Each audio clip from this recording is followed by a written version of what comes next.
This video goes out to our law enforcement officers and first responders who help keep us safe in our time of need.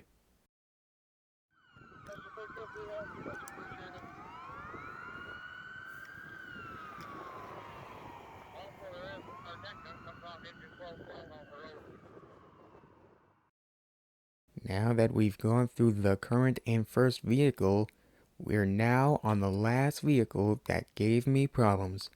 Only this one will not only change my life for the worse, but it will also be one I wish to forget. On Monday in February of 2022, 8 o'clock in the morning, I was getting ready to go to school. The vehicle in question was my mom's 2006 Chevrolet Suburban. She recently purchased a 2014 Jeep Cherokee, and she let me use the Chevrolet Suburban until I can get my own car. The school I went to for job site/interview training was the Allegan County Technical and Education Center, or ACATEC for short. Everything was going smoothly on the way there in the morning as I traveled along the same stretch of road to get to ACATEC. Classes there start at 9 a.m. and end at around 11 a.m.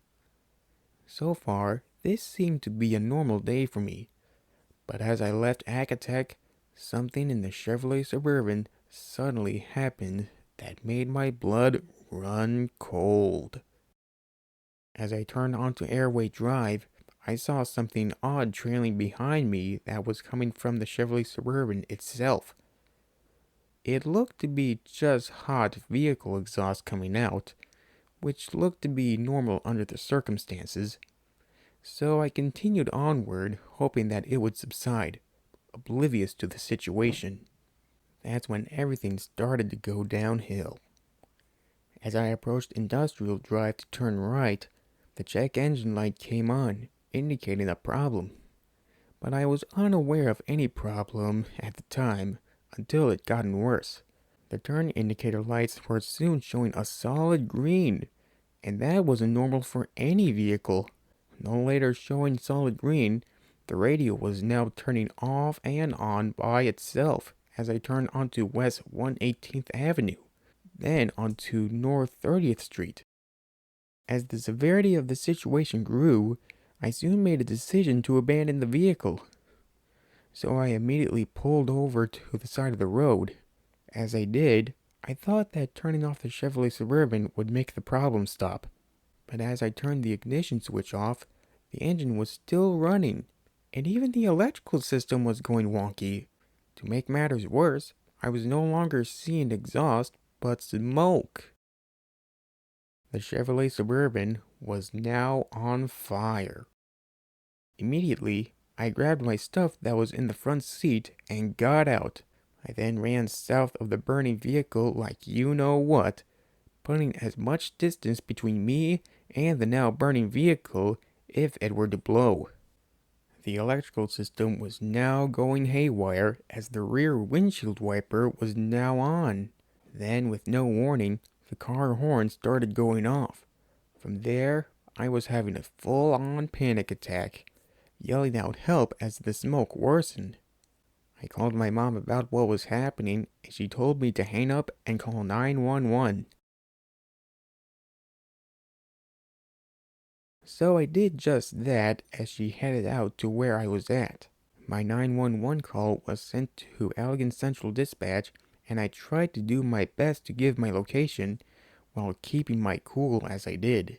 But I had no idea what road I was on as the vehicle now had flames showing at the front and the front tires were popping. Mostly because of the extreme heat, of course. The dispatcher then asked for my phone number so that my location could be pinpointed. So I did just that, and my location was soon found. A couple of passerbys in a white van stopped to help and keep me warm as help was on the way. I'm guessing a couple minutes later, the Allegan City Fire Department was dispatched, as well as the Allegan Volunteer Fire Department. Local Allegan police were also dispatched and have arrived, as well as the engine company from the city fire department. By that time, the front of the vehicle was already engulfed in flames, but was soon brought under control a few minutes later. Around that time, my mom came to pick me up and was in time to see the aftermath of what I went through. As the fire was extinguished, a wrecker was called in to tow the burnt up car to a junkyard.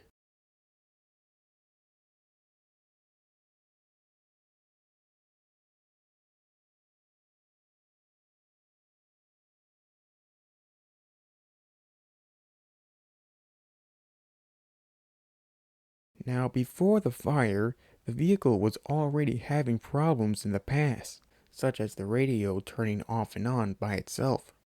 The entertainment screen in the passenger section also turned off and on by itself. So it was having electrical problems in the past, but this one was certainly no exception. The cause of the vehicle fire was unknown, but it was most likely that the electrical system was the cause of it. Since the incident, I now admitted defeat and accepted the much needed help that was offered a couple of years ago. I've since then been put on prescribed medications to level my high anxiety. I was even given therapy to help cope with the aftermath. As for transportation, I had to take an Allegan County transportation bus to and from Agatech for a while so that I can get comfortable with vehicles again. 2 years later, and as much as I hate to say this, but the memories of that day still lingers, and the after effects were just as devastating. For example, since the fire, I was terrified to get behind the wheel of another vehicle, and I didn't want to get behind one for a while. I was insisted that I get back behind the wheel, like getting back on the horse that bucked you off. But I didn't want to rush things, or I just plain didn't want to drive anymore since the fire. Doing it head on wasn't what I wanted, as it still gave me fear of just doing it. After what I went through, I think I can relate to some people that went through some sort of gruesome experience. This has been tough on me since the fire, and I would drive 2 more cars before buying the Subaru Forester. With the right car, doing the research, not to mention having it fully inspected for any potential problems, it should give me peace of mind when I plan to get a new car in the future. Hopefully, I won't have to go through anything like this again, because I would hate to have a repeat in history.